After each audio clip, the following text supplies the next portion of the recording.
Hi guys, welcome back to our YouTube channels. In this video tutorial, I'm going to show you how to get your old account back in FC Mobile 24. So the first thing that you'll need to do is to link to your account. So to do that, you will then just have to tap on the settings icon at the top right corner of your screen because linking your account is one of the best ways to get it back when you accidentally uninstalled your game or use another device. So just click on the linked account.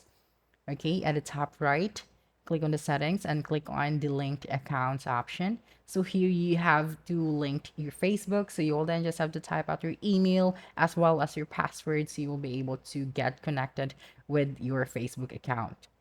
Okay, you can also tap on the play games if you want to connect your account to your Google Play Games. So sign in with Google Play Games. Okay, and then continue. Okay, and then just wait for a few seconds and then tap on create or create your name as well as your avatar.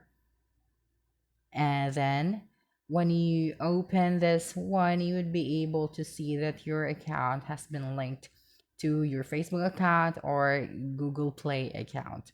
So if you accidentally uninstall the application and use another device, then you can just log in using the account that you have linked to your FC Mobile. And that's it. Don't forget to subscribe to our YouTube channel for more video tutorials in the future. Bye.